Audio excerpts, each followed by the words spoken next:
Should you have multiple high-ticket dropshipping stores? If you have one store that is netting you 300 to 500K per year in net profit, wouldn't it make sense to just 5x that and get a bunch of other stores and have those running simultaneously? Well, the answer, I think, is yes, but not for everybody. Welcome back to the channel, everybody. If you are new, subscribe for the most objective and honest high-ticket dropshipping content that you will find on YouTube.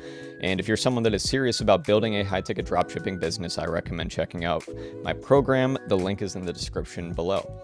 So this is a question that I get from time to time. Should you have more than one high-ticket dropshipping store? Especially if you're getting started, you want to kind of cast a wide net and maximize your chances of success by having kind of a diversified portfolio of businesses. And I appreciate the person that left this question on my last video in the comments. If you guys want me to talk about something in these videos, let me know in the comments and I'll make sure to add it to the list. So if you are a beginner in high-ticket dropshipping, I don't think you should make it your goal to try and build 3 or 4 or even 2 high-ticket dropshipping businesses at once, because you don't even know how to run one of them. The thing with high-ticket dropshipping, although a lot of high-ticket e-commerce influencers out there on YouTube will suggest that it kind of takes minimal effort to just put together a Shopify store, get some suppliers, throw some products on there, and just blast out Google ads and you're going to see immediate success. There's a lot more strategy and thought to it than that. When people are spending thousands of dollars on a website, on a product that you carry, there's a lot more thought that goes into it for them. Product research, trusting your brand. So there's a lot of work that you need to do on your end to make sure that they feel comfortable enough to trust you. So to actually get a single high-ticket dropshipping store to where it's doing 6 figures of revenue per month, obviously there's the budget component, but what a lot of people don't talk about is the actual work component. On the front end, there is simply a lot of work. And until you actually get things going, you don't know what's actually going to sell.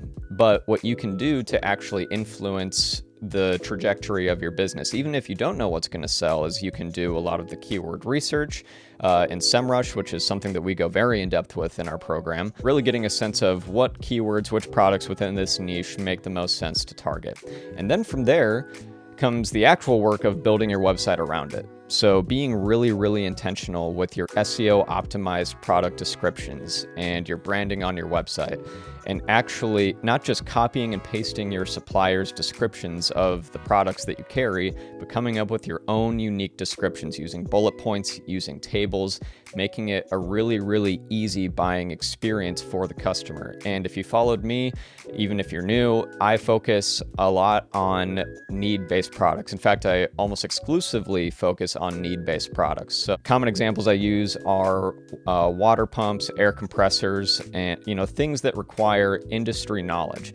Even if you're new, even if you don't have industry knowledge or background, this is something that just comes with time from doing product research, building product pages, and getting frequently asked questions from customers. The easier that you can create a buying experience for someone that is in the market for something like a pump or an air compressor, something that they need to perform a job. If your product fits the specs that they're looking for, if it's maybe the brand that they're looking for, it's a much easier buy. When you're actually building your website around this, there's a lot of intentional work that takes quite a long time on the front end to actually get up and running. Again, from an SEO perspective, not just on page, but off page, technical SEO, keyword research, all of this stuff that plays into the scalability and the long-term viability of your business. And then there's the actual learning what works in the business, learning what sells in the business. If you're running Google ads, seeing what search terms you're showing up for and optimizing your negative keywords over time, and actually figuring out what sells. That's what kind of takes the longest and takes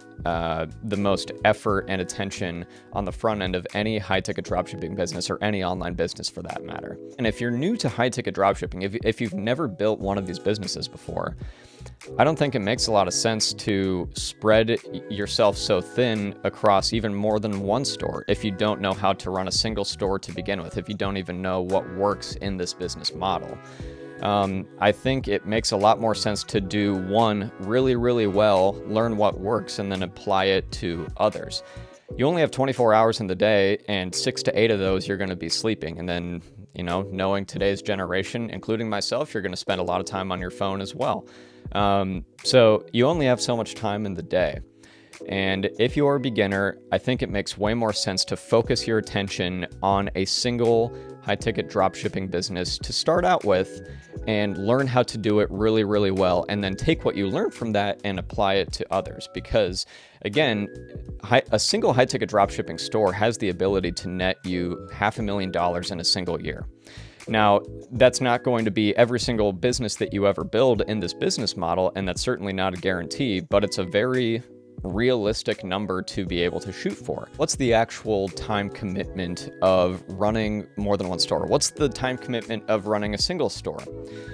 Well, part of it is going to be driven by the customer demand. How many customers are actually calling in? How much customer service do you have to deal with? And then the other part of it is going to be how much time you decide to put in to actually continue to build and improve and scale your business. If you're taking multiple stores into consideration, let's say you've got them running perfectly. They're all built, they're all kind of this final product. You don't have to do a whole lot to them. They're kind of running themselves. What's the actual time commitment across all four of them, let's say? Well, again, at that point, it's really going to be customer driven. And in high ticket dropshipping, you're not dealing with 10 to 100 transactions per day. I mean, that's kind of the ideal case. If you have that going on, that's a really good problem to have.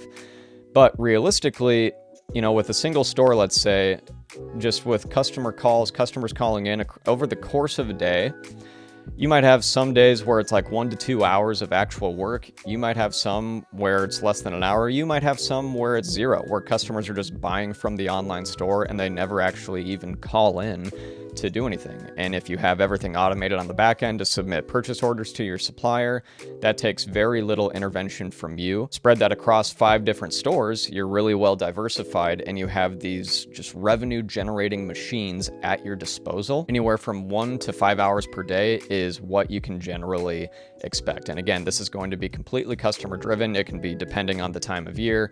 It can be depending on if it's a weekend versus a work day. It's just going to vary over the course of time, but on average, anywhere from 1 to 5 hours is probably what you can expect. Now you have these revenue generating assets. What do you do with them? Do you just hold on to them, continue to run and build and scale them and reap the profits that are coming from all 4 or 5 of these revenue profit generating assets that you have? Or do you maybe sell them? One of the biggest paydays that you will ever have as an e-commerce business owner is when you decide to sell a profitable online business. Speaking from experience, it is a lot easier to sell something that has had a lot of work put into it. It's really well researched. It has a lot of data, and it is organically ranking for the keywords that it's targeting.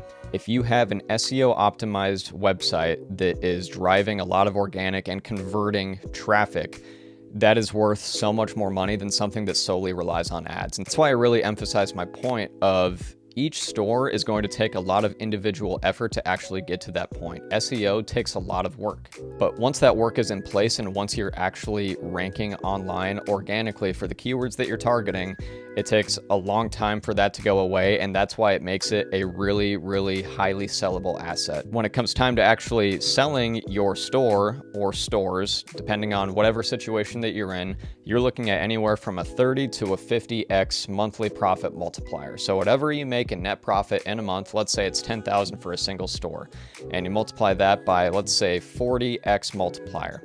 That is $400,000 that you can now sell that store for. And if you have 5 of those things, you do the math, that's worth about $2 million before taxes. And what's so fantastic about this business model is that you can repeat this, you can build more businesses, especially once you know what you're doing. But going back to the initial question, should you do this as a beginner? I think the answer is no. Wait until you know what you're doing and then apply what you've learned from a single business to other businesses, so then you can pump them out way, way quicker, because your first business is going to take the longest out of any business that you run, especially if you've never built a Shopify store before, especially if you've never gotten suppliers or have put together product pages. Like, a lot of this is just going to take a learning curve on the front end, but then once you know how to do it, It goes way quicker when you're able to apply it to other businesses that you are building. If you are someone that is serious about learning from someone that is just honest and objective about the business model of high ticket dropshipping, someone that's maybe like a small creator, not a huge following, not overly edited with videos. I'm not flaunting my Lamborghini out here. I drive a 2019 Ford Fusion and I'm very proud of it. I'm a husband, I'm a father, and this is how I provide for my family. If you want to learn from someone like that versus learning from someone flexing their penthouse in Dubai, I recommend checking out my program. The link is in the description below. I've partnered up with Lisa Whaley on this program, who has 20 years of SEO experience, to show you exactly how to build a high-ticket dropshipping business in 2025. Subscribe if you're new, hit the notification bell, hit the like button. Let me know in the comments what it is you want me to talk about in these videos. I hope this provided some value, and looking forward to seeing you guys in the next one.